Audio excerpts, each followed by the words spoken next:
بسم اللہ الرحمن الرحیم۔ السلام علیکم مسلمان بھائیوں اور بہنوں، اگر چینل پر نئے ہیں تو پلیز لائک اور سبسکرائب ضرور کرنا۔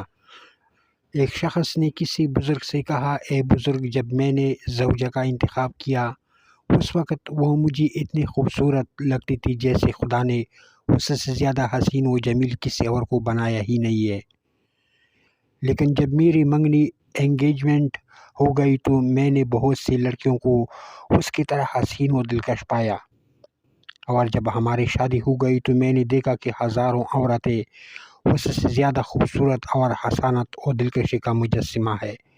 شادی کے چند سال بعد مجھے اپنی بیوی سے زیادہ دوسری خواتین بہتر لگنے لگی۔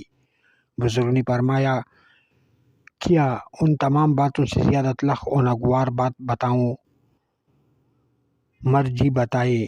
بزرگ نے، انسان دنیا کی تمام عورتوں سے شادی کے بعد بھی یہ احساس کرے گا کہ اس کے محل کی جو محلہ ہے، محل کے کتے حفاظت کرنے والے کتے بھی اس کی تمام بیویوں سے زیادہ خوبصورت ہے۔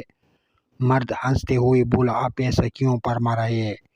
بزرگ، مشکل بیویوں میں نہیں بلکہ مشکل یہ ہے کہ جب انسان کے پاس خریص قلب، لالچی آنکھیں، شرم خدا سے خالی ہو تو محال ہے کہ ان آنکھوں کو خاک قبر کے علاوہ اور چیز پر کر سکے۔ بزرگ، کیا تمہیں وہ طریقہ بتاؤں جس سے تمہاری بیویوں دوبارہ سب خواتین سے زیادہ خوبصورت نظر آنے لگے؟ مرد، ہاں۔ بزرگ، جاؤ اور اپنی آنکھوں کی حفاظت کرو۔